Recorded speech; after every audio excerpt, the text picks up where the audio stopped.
a great honor that you have honored this invitation that has been co-organized by the LDC Secretariat and LIFE-AR.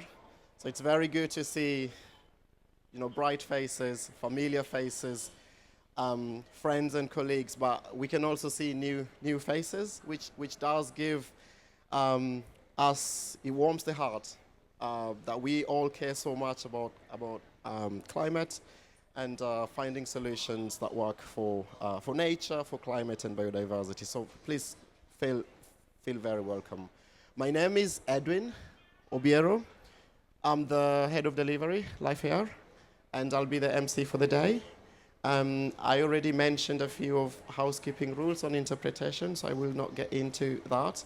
So I'll just mention now what are the main objectives for this event, and then go through a run through the agenda rather quick, and then we can begin. So there's three main objectives. One is to share progress, lessons that LIFE-AR has been able to achieve since the launch of this initiative. Since the high-level launch in 2018, we're back to sort of share those with you and share those experiences. The second one is to discuss some of the insights of the strategy revision, because since the launch, a lot of things have happened. The geopolitical scene has changed. We need to adapt as an adaptive, if you like, initiative. So we'll be sharing lessons, or we'll be sharing insights from that. And the third one is to make a call for action for support of LDC group ambitions. So three main things. So the agenda is mainly split into three parts. The first one is high-level remarks that will be made to set the tone, and then we'll get into an interactive session of sharing some of the experiences from the countries, from the donor partners, and this ecosystem of actors that support the initiative. And then the call to action will happen. So that's the program in a quick way.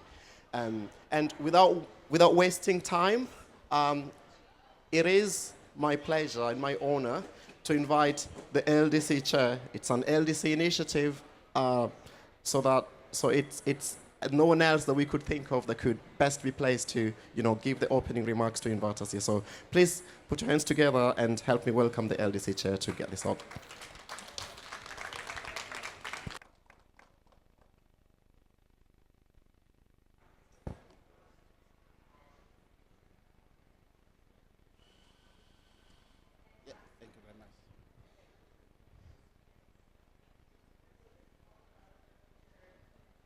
Allow me to recognize the moderator, Eddie, Your Excellency, Honorable Minister from the Gambia. You are always with us, day and night. Thank you very much. We cherish that. Professor Lopez, you are here. Excellencies, development partners, we cherish also your support because you are with us always. Distinguished delegates, friends and colleagues.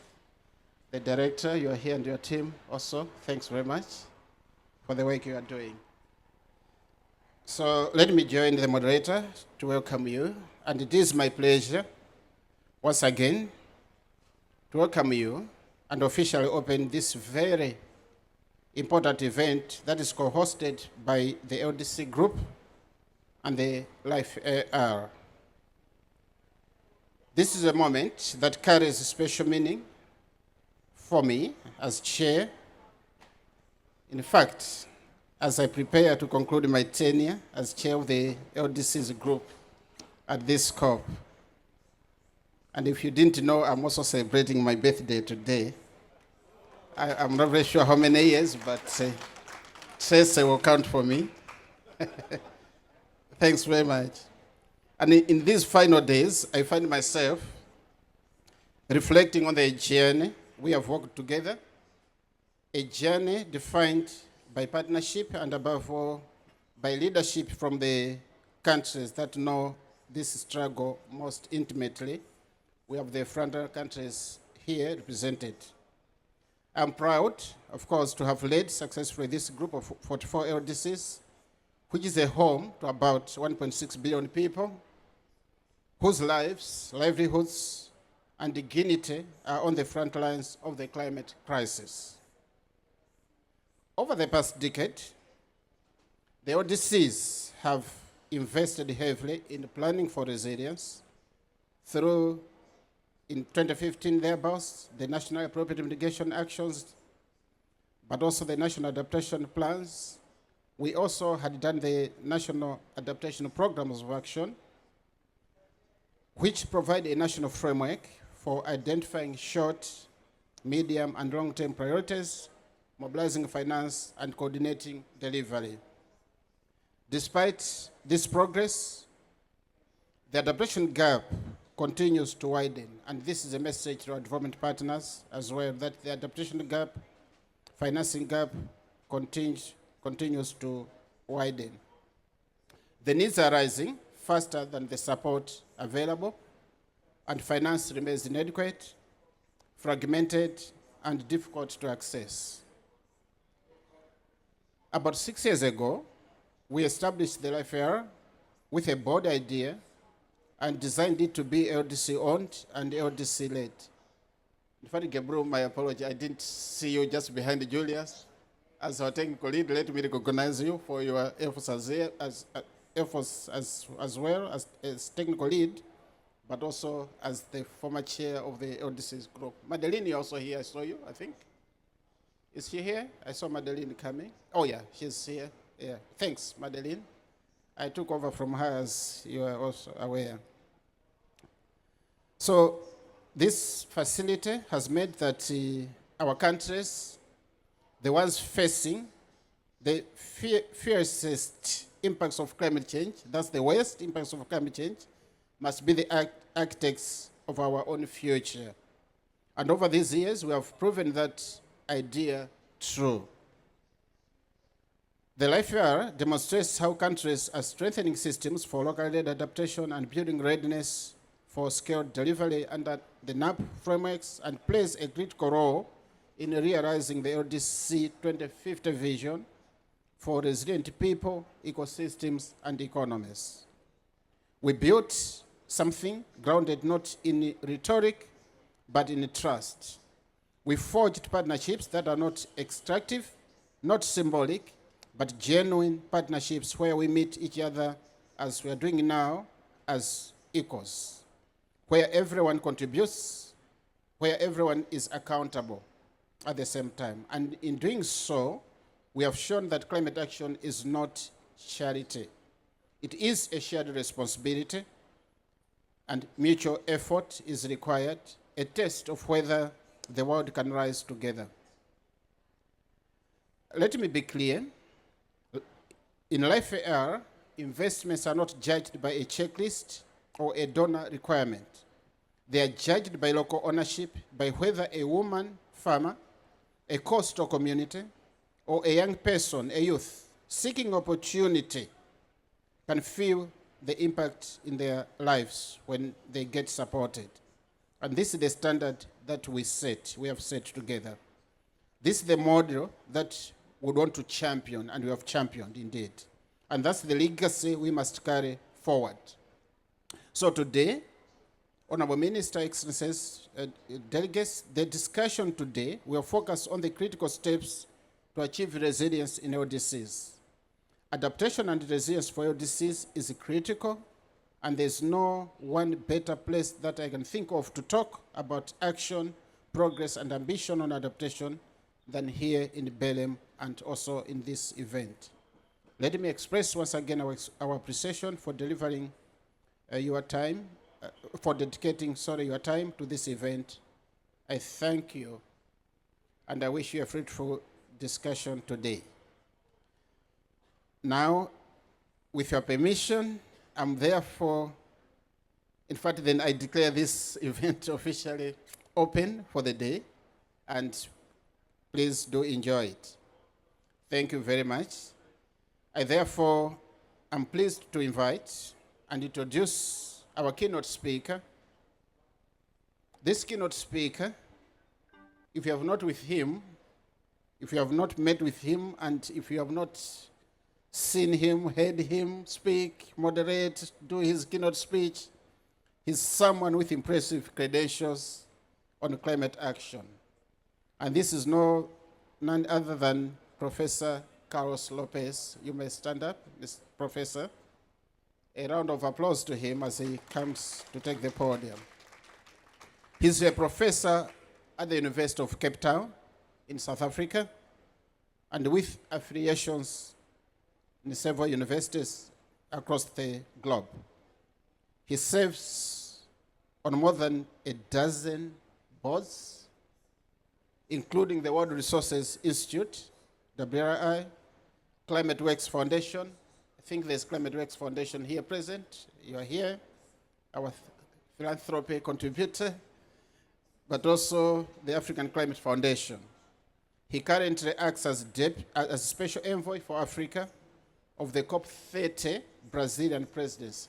And as Special Envoy, I should believe that you'll carry a message from here to the COP presidency and everyone else as to what the LDCs aspire to get and achieve as we leave Belém. Over the course of his career, finally, Professor Lopez has led multiple United Nations institutions. He also served as political director to the Secretary General, the late Kofi Annan, and later as High Representative for the African Union and a member of its reform team. So the list continues. He's an award-winning author with an extensive bibliography, and he has been at the forefront of public policy debates across the continent, consistently shaping thought and action on Africa's development trajectory. You have the floor. Sir, I'm humbled also. Thank you. And I'm not the one having the birthday, you see. This is more than a gift. Thank you for the generosity, Madame la Ministre. I'm very happy to have you here. I'm from a neighboring country. I'm from Guinea-Bissau, so you can see that it's not quite far from where you come from. Let me start by congratulating our chair. Not on his birthday alone, which is well-deserved, but for the work that the LDC group has done. In the climate negotiations, the LDC group now is respected. You know, people go into negotiating tables and sometimes there are some controversies and sometimes back and forth. But, you know, I hear regularly in every single COP, but beyond the COPs, that at a given point, what is it that the LDC group wants? Which is like testimony that it cannot be ignored. And this is thanks to your work and what has been happening in this group over the last few years. You know, I'm happy to serve in a committee, which is the Committee for Development Policy of UN ECOSOC. That's the committee that classifies countries, whether they are LDCs or not. And you know, it's a group of about 20 experts that are picked by the member states. And they are supposed to go through criteria every year to see whether countries graduate or remain and do reviews of how their progress has been and so on.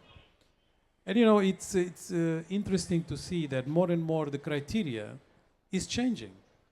It's becoming more and more influenced by climate discussions, which is obvious. Which brings us to the first point that I think is important for us to bear in mind in all these discussions, and is not taken completely on board. We can no longer discuss development without climate, and we cannot discuss climate without development. Now, this seems like tautologic, as you said. It's obvious, but it's not yet in the negotiations completely absorbed. Case in point or demonstration, we continue to talk about climate finance as if it was separate from development finance. Is it so different? Can we do something that is only climate without any development on it? Or vice versa? But that's the way we are discussing finance. And the reason is because it's a cop-out for the fact that we are not getting enough additionality. Because we are not getting enough additionality, we create these compartments. because that's the only way we can kind of mobilize further resources for the emergencies that are unfolding with climate. But if we think about it philosophically, it's very difficult to distinguish. Therefore, it's going to be very difficult to account for. What is the accountability or the mechanisms that are going to collect data on climate in developing countries that is separated from development outcomes? Can we really say that, you know, we have done enough on mitigation or adaptation, but we ignore completely people? Cannot.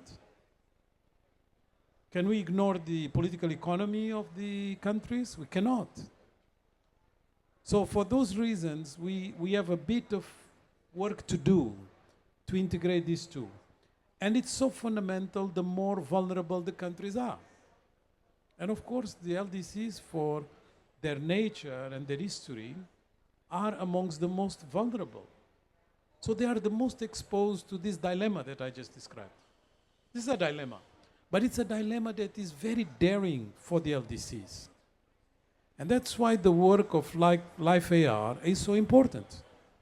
So I really want to congratulate IIED for what you have done so far. The fact that you are sort of handing over the responsibility, the convening responsibility of this work to the LDC group is testimony of your political savviness, because you know it's not just about technical, it's about political. There is a need for legitimacy on what is put on the table. The fact that we have now this understanding makes the contribution of IIED very smooth. You know, they are the ones actually proponents of this legitimacy dimension to be on board. So I think this is a very welcome development, and we have now an opportunity during this COP to kind of firm up that transition, because that's what it is. It's a transition. And I think this transition also inaugurates a wish on our part for the COPs to become much more tangible in terms of results. That's why the Brazilian presidency created this category of special envoys for the regions. There are 7 of us. So they picked from each region that they consider strategic one special envoy.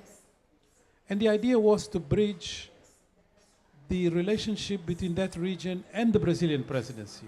So we should bring the voice of Africa so Brazilians know more what the Africans want, in my case. Others have other regions to do the same.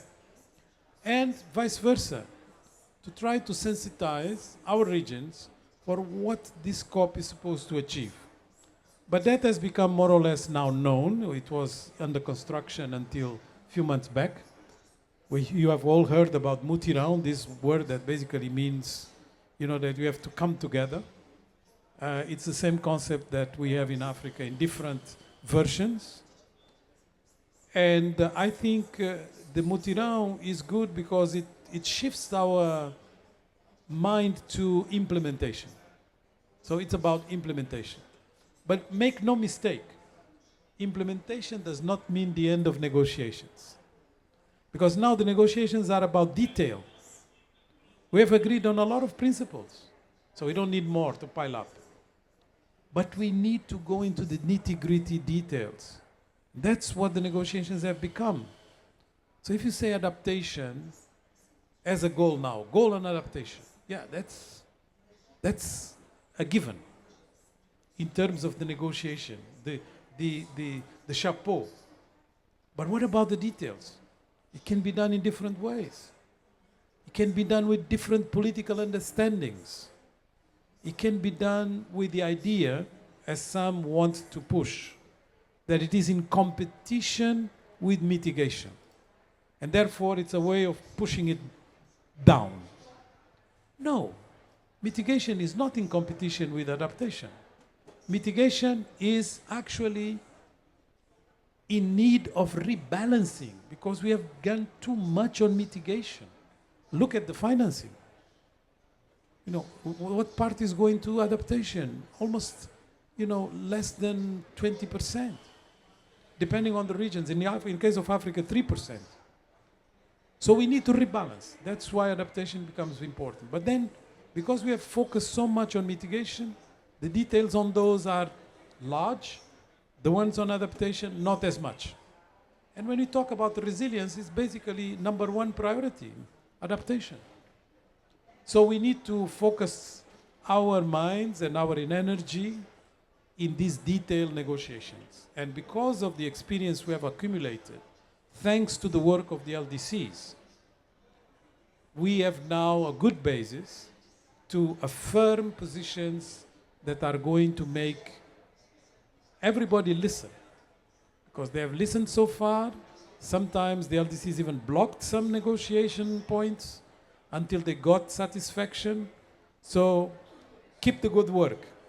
If you want a birthday gift, Evans, the birthday gift should be about keep the good work. Thank you. Thank you so much, Professor Lopez. Another round of applause, please, for those powerful remarks. So we are doing not too well on time, and so I want to quickly make a segue with what LIFE-AR is all about. I'm sure there's some questions, alarm bell ringing. What is this LIFE-AR that we keep talking about?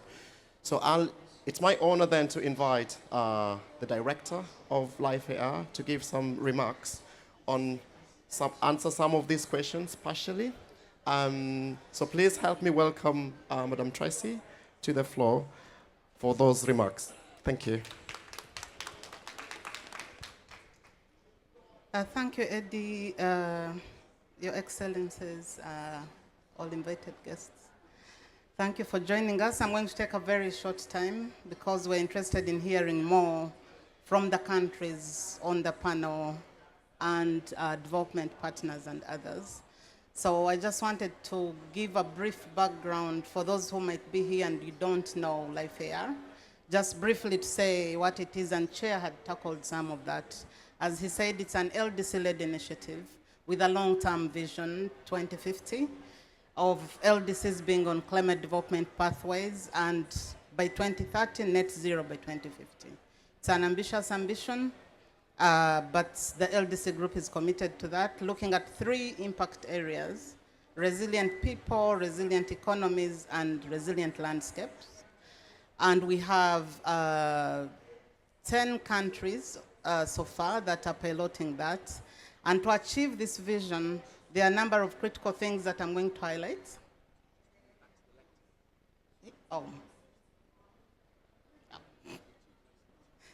Sorry. Yeah, I don't like standing behind this thing, so maybe I'll stand somewhere here. So I'll mention a few things that we are doing in LIFE-AR. The details can be accessed on the website and everywhere. But what the LDC group is trying to do is to show leadership on this initiative as owned and led by the LDCs. Before it started, there was an evidence review that was done to look at what are the problems with the LDCs. We keep talking about access to finance, but what are the challenges? So it was an inward-looking process of where are the weaknesses, how do we address them ourselves before looking for support for each and everything. So the LDC group did a good work. That's where the strategy came from. That's where the vision also originated from. And one of the challenges is LDC systems and capabilities. LDCs are not accessing money. Every funder says, oh, there's no capacity. We need an intermediary here to receive the funding, then help the government. Very little was trickling down to the local level. So one of the things LIFE-AR is doing is to strengthen the systems and capabilities of LDCs to be able to access and manage the financing. And then the other thing is building on what is existing, because we like doing new things all the time, inventing new things even when we've not achieved the previous ones. So in the way we implement LIFE-AR, we are trying to link up with the NAP Global Network on NAPs, NDC partnership, country strategies and policies to look at how can LIFE-AR be institutionalized to feed into the different systems of government. 6 countries have developed country platforms. They've been working on that for the last 4 years. And they're not in story, but they're actually doing the work. They're the ones guiding investment, risk assessments, and accountability and transparency, making sure funds are flowing to the communities where they are needed. The other key principle is the 70-30. The LDC group has agreed that 70% of all the funding they receive should be invested behind community prioritized investments. We're even saying at least it could even be more. I know Burkina is at 85, so some have surpassed the target, but that is the target. It's ambitious. It has its own preconditions depending on the amount of finance that LDCs receive, but we are committed to tracking that and learning from it and seeing how that it works. The other key principle is locally led adaptation. LIFE-AR was implemented with LLA in mind. We are contributing to all the 8 principles of LLA. We've documented how we are doing that in practice. We have some of the materials on the website, but that's one of the strengths of this initiative as well. And also that local ownership, decision-making, and investments being informed by climate risks on the ground than predetermined investments or projectized investments that are top-down. I had mentioned the 10 countries. We have 6 countries that have moved forward. They have investments on the ground now, and the 4 are setting up their mechanisms. But also to note, as the chair said, this is a partnership initiative between the LDC and international community from a recognition that the LDCs cannot do it alone. It is a global problem. It is a partnership. So these are the members that have signed up. We have 11 international partners and 10 LDCs. So, but what makes the initiative unique, I've mentioned some of this, is it being LDC-led. We have so many investments, but with so many actors, but this is the LDCs trying to bring coherence across different things and leading the initiative. The capabilities and institutional strengthening is a long-term thing that we need to do, and it's what is going to solve the challenges, because everything has been around no capacity. There are LDCs institutions, universities, local institutions that could work with government to do this work without flying in consultants from the global north to do this work. So this is what the initiative is doing. We are working a lot with universities and local institutions to deliver on that. Then the other thing, the country platforms is one of those governance structures that we are hoping will push this forward, where we are using a whole of government and whole of society approach. So we are bringing together ministries, civil society, academia to sit together in one grouping to bring in skills, knowledge, expertise, information, and to also provide oversight to the countries who are implementing LIFE-AR. And we hope they'll support on access to finance, but also the governance of finance, because it's not just the access. So the main delivery for LIFE-AR is strengthening the systems, helping LDCs to access finance, and directly, not through intermediaries, but also to use the lessons to contribute to the reforms that the funders are trying to put in place. I think we've talked about most of this, about the funding, about, and also another point, the facility. The keynote speaker talked about the facility. We are working towards a transition from IID to an independent LDC-led facility. And just to note, this is not a facility that will have money to give to LDCs, no. It's not looking for accreditation, no, because that will be against what the LDCs are trying to do. But what it's doing is working with the LDCs, because it's an LDC initiative, to help LDCs access funding from other sources, to build their skills, and to support them to achieve that. So we have funders who are working with us now to really bridge the gap in the medium term, but we are hoping that in the long term, when the LDCs have built their capabilities, they'll be able to access funding on their own. Maybe we won't even need a LIFE-AR if they are able to reach that level where they're able to access finance. So I'll not take a lot of time. We'll hear this on the panel as well, but a number of things have happened. We've tried to learn on the 70-30. We've done a lot of capability strengthening, but what is exciting is that investments are now on the ground in 4 of the countries. And I talked about the platforms and all, and we are supporting countries already On direct access, we are talking to the multilateral funds to see how they can partner with LIFE-AR to support access to financing. Yeah, so what is next? We are revising our strategy to launch the facility, and we are hoping that by October 2026, if everything goes to plan, the facility will be opening. We are also looking for partnerships that can work with the facility when it has transitioned, for it to be able to be sustainable, create its own network, collaborate with others, and coordinate the support to the LDC group. But the other thing is institutionalizing what we are doing so that it's really country-owned and LDC-owned. So thank you so much for joining us. I'll hand over now back to Eddie. A round of applause, please, to Tracy for those very elaborate remarks. And we'll switch gears. This is the moment to switch gears now to hear directly from countries and from development partners. So I'd like to introduce the moderator for the next session, Gebru, who's the technical advisor to the LDC chair, especially on LIFE-AR. Please, a round of applause for him as he takes over the next session. Over. Thank you. Thank you very much. Good morning, Excellencies, ladies and gentlemen, and all protocols observed.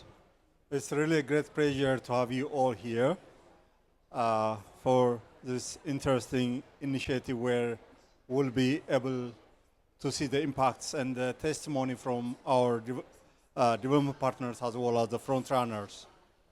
Since we don't have time, I will go straight to the panel members. Allow me to welcome all our panel members to the podium.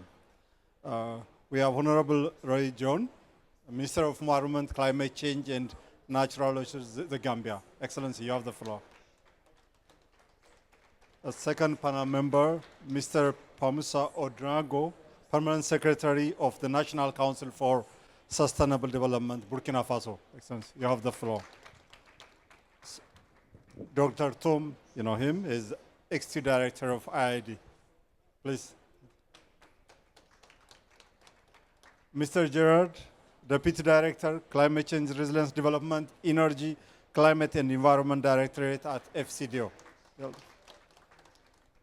Finally, Ms. Jessica Heath, Associate Director of the Adaptation and Resilience Program, Climate Works Foundation. So, for sake of basis of time, I have one question for each panel member. You will have 3 to 4 minutes. And if time allows, I will let 4 to 5 minutes for participants to ask, if any. First, I will start with the Honorable Ronnie. From the Gambia's implementation of LIFE-AR, what are you doing differently to enhance local-led adaptation and access to finance? Over to you. Thank you so much.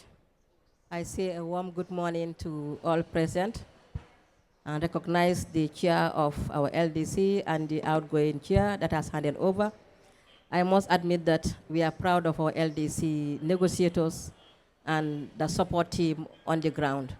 Definitely they are doing tremendous work, and I'm seeing this as someone who is working between different groups. So kudos to you and thank you so much. Saying or not saying, we are proud of you and we are behind you in odd times and odd scenarios. Thank you. For the LIFE-AR, I do not have to go to the technical bits. We've seen Madam that has just demonstrated what the LIFE-AR is ready to change from business as usual to business usual. And I think that is one thing that I am so proud of the LIFE-AR. I have been someone who has not been very happy about projects in the Gambia. To the extent when they are quoting, they will say, Madam Minister or then Governor is not happy about projects. I said, no, not that I don't want projects to come. But the essence of our targets has not been met. Imagine if we are having 1090 or 2080, meaning 20% of the entire target funds goes to the actual beneficiaries. All 90 or 80 serves as administrative and other things. And you'll agree it's not only even within the country, some even leaked outside to the donor partners by consultants, technical support, you name it. So the LIFE-AR has come to change that business as usual. And this is what we really call for. We understand that finance is becoming a very scarce resource. It has always been. But now that the demand is becoming more huge, with the impact of climate change hitting harder on the least developed countries. So I think now is even the right time for us to even rethink and replan to make sure that the mega resources that we are accessing are utilized in the best way possible. And of course, making sure that those that are the hardest hit and the most vulnerable and the target group are able to achieve the best of it when it comes to implementation. And that is exactly what the Gambia is supporting and working with the LIFE-AR. For us, we are happy to say that we can definitely say it very loud and with concrete evidence that the LIFE-AR is working in the Gambia. We have seen that more direct access to climate finance has been now achieved with the support of the LIFE-AR. And this is not only for the direct access, but even easy flow. And the institutions being capacitized for sustainability is there. Instead of inventing the wheel, they're using what is already in place.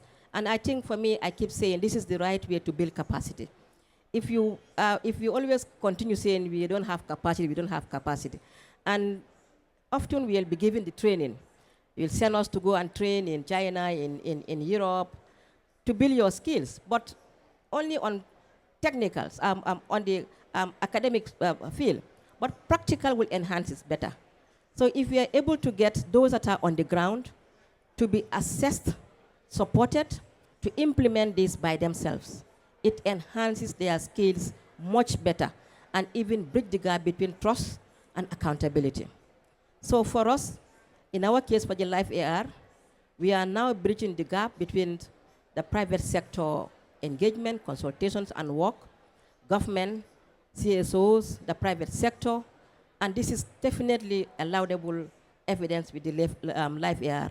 For the Gambia, we are seeing the SDF, which is the Social Development Fund, that has been known for managing public funds and linking this to the private sector and to the community to achieve what we talk about, community-led initiatives.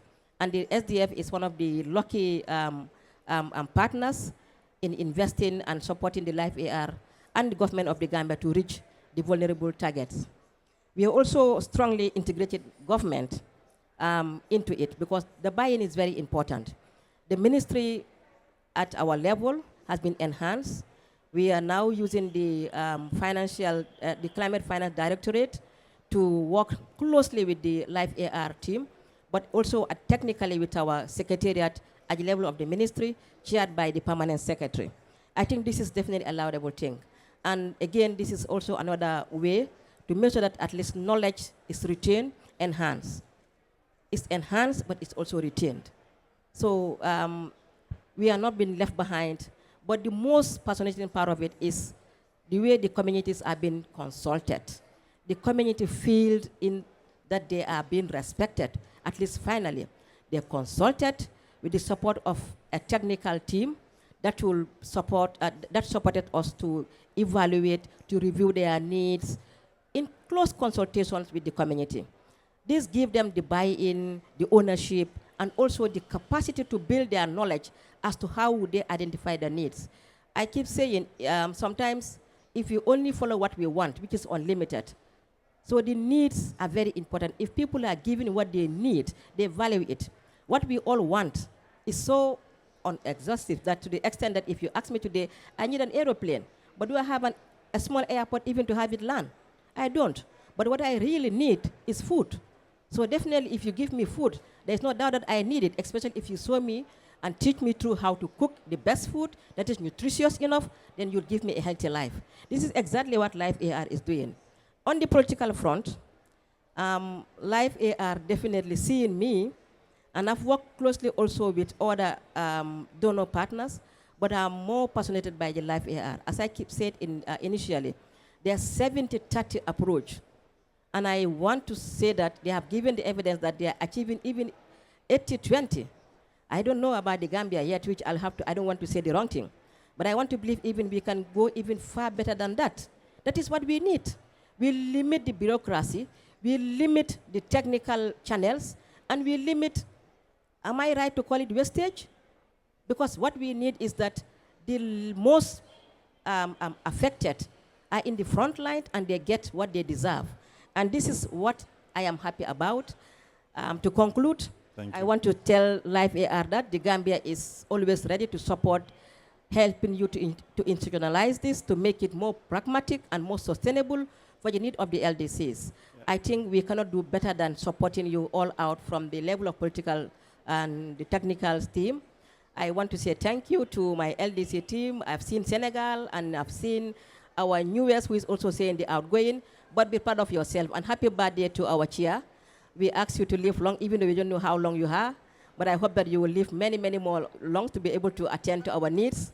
And then also, thank you so much for all those that are here. I have my ambassador and my former Minister of Environment who has been the lead champion of this LIFE-AR.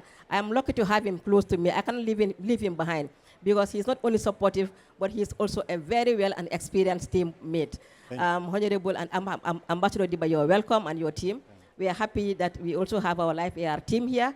And thank you all for giving us the privilege to share our little experience. We are happy to give more if time allows us. Thank you. Thank you. Thank you very much. Thank you. Thank you. It's always a pleasure when you look at the Gambians' leadership and commitment since the beginning, and happy to hear lessons in the implementation as well. With this, allow me to invite our second frontrunner from the Burkina Faso, Mr. Pausma. Burkina has now moved from initial establishment to investments on the ground. And you signed the LA principles.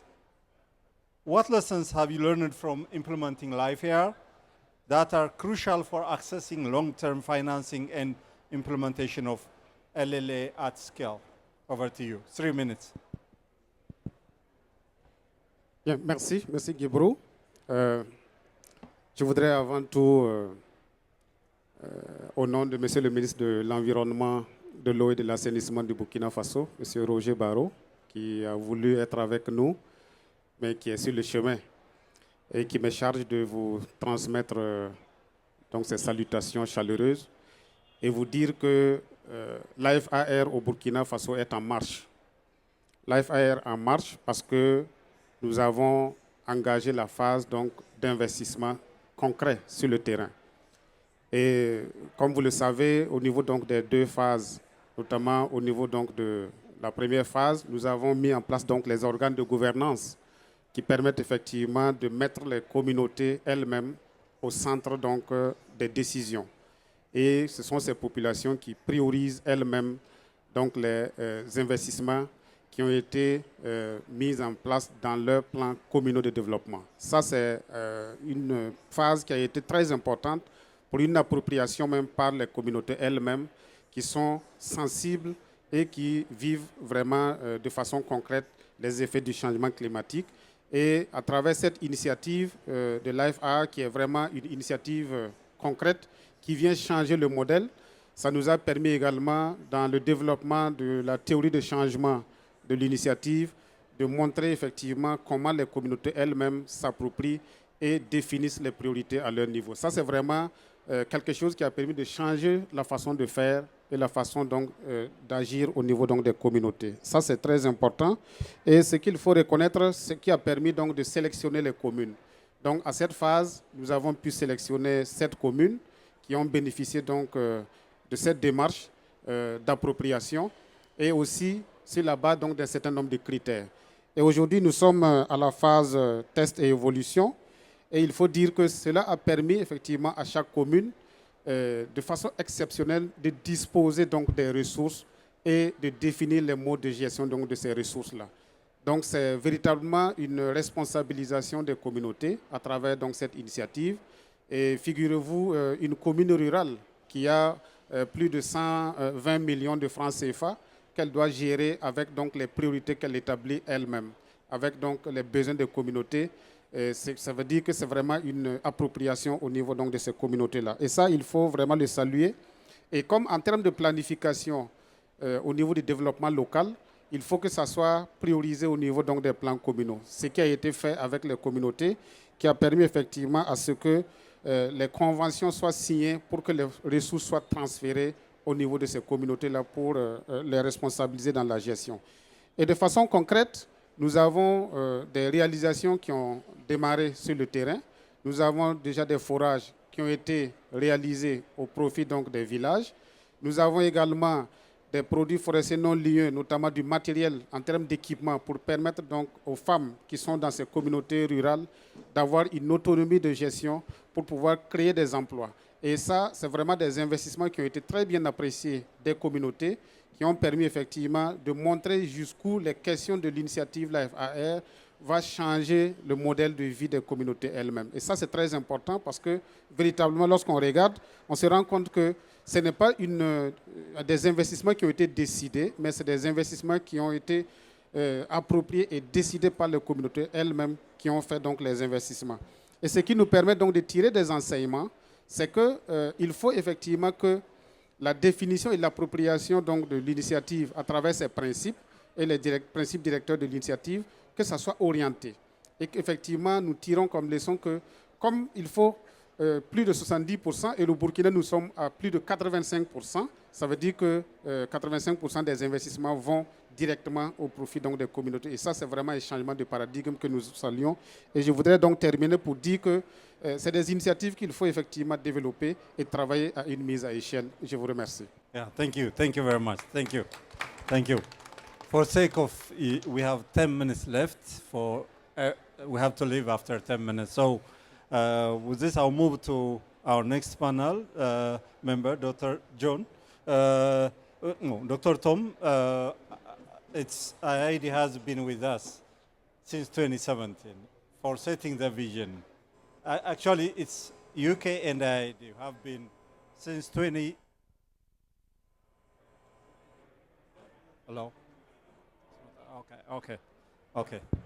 Thank you. So, you have been all the time in our journey. So, this is a common success which we have been observing on the ground.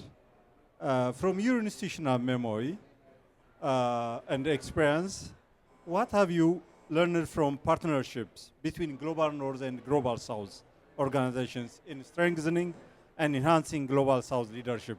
2 minutes, Dr. To. Okay, thank you very much. I'll talk very quickly. Excellencies, dignitaries, it's delighted for me to be here and speak to you about this amazing initiative. I think, Gebru, as you said, you've been there also from very much the start of this process, but very much with this vision that LIFE-AR is about changing the way cooperation works and partnership works in the space of climate change adaptation. And I think also with a recognition that for LDCs and for the LDC group, it has been a struggle to get access to climate finance in a way that makes sense. The quality, the access, the quantity, and LIFE-AR is about doing things differently, this kind of business unusual element where IID has been very kind of proud to be part of that journey. But business unusual doesn't mean easy. It means we have to work hard at the set of principles around solidarity, around equitable partnerships, about balancing trade-offs at times, finding a path forward. And ever since the LDC group asked IID, I think back in 2020, to be a temporary steward of the Secretariat for LIFE-AR, it is a set of principles that we as an IID team have been trying to work through in service of the LDC group and of development partners. And so that's why in 2026, we really look forward to establishing the LDC LIFE-AR facility as it spins out effectively from IID. And we're committed very much to be a very active custodian of that process of transition and to do so thoughtfully, carefully, and to make sure that there is the long-term setup for success of that LDC-owned facility. Kind of really important part of that. And I also want to just, very quickly give an enormous thanks to the dedicated team who've been part of this journey for a long period, actually. As you said, Gebru, back to the original vision in 2017 and so on. There have been some incredible champions and stewards through that process, many of which are in this room.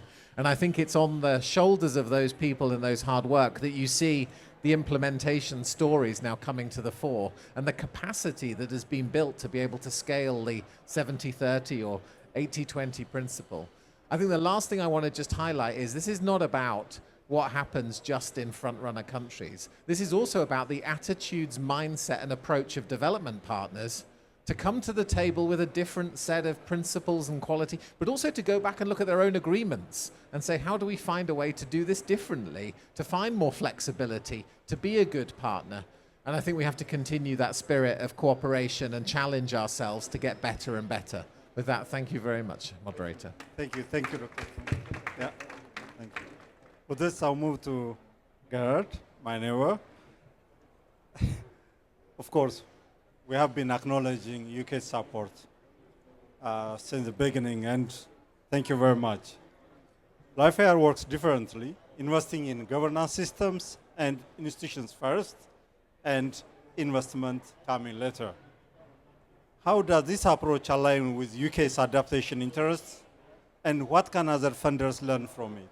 Over to you. Thank you, colleagues. There you go. I think it's working now. Thank you, colleagues. It's a real pleasure to be here. Madam Minister, colleagues, thank you for setting out the vision and the leadership that you have shown so far. Professor, thank you for your words as well. And Evans, happy birthday, and thank you for your leadership over the last year. It's hugely appreciated. So the question is, why has this been important for the UK? And I think it's because what LIFE-AR does is it marries three things. It marries principle, it marries practice, and in order to achieve impact. And we need to hold all three of those things in our mind. And on that first issue of principles, thank you, Tom, but Professor, you talked about the principles of credibility and trust. Evans, you talked about the principles of leadership and partnership. And those principles are absolutely embedded for us as development partners, as we have wanted to swing behind the vision that LDC Group has set itself out for 2050. And that's been extraordinarily important. So we see first and foremost LIFE-AR as an exercise in demonstrating our commitment to the principles of partnership and leadership behind our colleagues' set priorities and the way they want to work. That's hugely important. But also LIFE-AR holds another vital principle, which is to hold people at the very center of all we do. And thank you, Madam Minister, for your impatience to move beyond 70% as the floor for LIFE-AR, and to really be putting in place, thank you, and to be really putting in place the structures and the systems that enable that finance to flow meaningfully behind local communities' priorities. That's hugely important for us as we go forward. So the fact that LIFE-AR is LDC owned, it is LDC led, and partner supported is, I think, an extraordinarily important feature of LIFE-AR. And I really do want to congratulate both the front-runner countries, 6 of those front-runner countries that are really showing the way now, as over the last few years, and as Tom says, it's not been easy. And I would congratulate all the people in this room. I see many friends, champions, and supporters of LIFE-AR who have given hours of their time, of their support, to make this thing start to happen properly. And I would echo Tom's words for the Secretariat and all of those who've been in them. Because I think where we are now, the evidence is coming through from front-runner countries that this is starting to have impact. The LIFE-AR is indeed en marche, right? That's a hugely important piece. And that we can start to show the proof that marrying principles and practice leads us to a new way of working. And we are honoured to be part of that. UK came behind endorsed the principles from the beginning.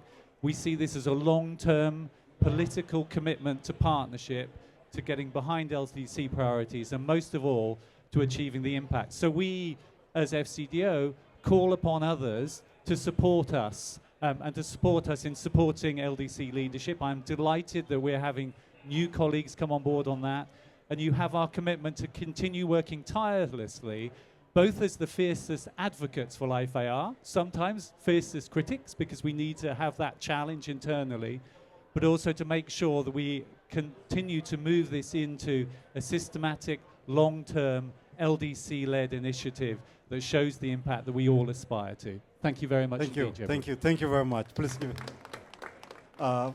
Finally, let's come to Ms. Jessica. The funding landscape has been changing, and institutions are recognizing the need for diversifying funding sources for adaptation. How can philanthropies organizations unlock and catalyze funding for initiatives like LIFE-AR that are focusing on systemic change and long-term programmatic approach? Over to you. Thank you so much, and it's so wonderful to be here. I'm scanning my notes and trying to be cognizant of the time. I think just to say, you know, LIFE-AR is one of the most inspiring examples of leadership in climate action today. And LIFE-AR really demonstrates that adaptation is not just a response to climate impacts, but it's a pathway to resilience, empowerment, and sustainable development, which is why ClimateWorks and the Adaptation and Resilience Fund is proud to support LIFE-AR and their vital work to transform the way adaptation finance is financed and delivered, mobilizing climate finance that reaches local communities and builds long-term, country-led systems for resilience. To the question on the funding landscape, the funding landscape for adaptation has become increasingly complex and constrained. I don't know if I can get it any closer. But philanthropy can also play a unique and catalytic role. There also are encouraging signs of momentum from philanthropy. A new report released by ClimateWorks this week found that philanthropic funding for adaptation has more than doubled since 2021, reaching $870 million in 2024, with the number of funders funding in this space growing by over 55%. So this reflects a growing recognition that resilience underpins everything, development goals and climate goals, and it's a positive shift, but it's obviously far from what's needed, and that's why we're excited to be here for this call to action today. We need deeper alignment between governments, development partners, and philanthropic institutions to scale up what works. And with collectively bridging our collective resources, public, private, and philanthropic, LIFE-AR can kind of continue to flourish and realize that locally led systemic adaptation at scale. Thank you. Thank you. Thank you very much. Please give a big applause to all panel members. Thank you very much. If time allows, we could have a follow-up question, and I will invite colleagues to ask, but for sake of really living before we are forced to live, then thank you very much. Now we'll move to the final session. Thank you very much, Gebru, for doing the difficult job of managing time, especially for exciting conversations like this. It's now my honor to invite the chair, the LDC chair, for the final part of the session for call to action. So over to you, Chair.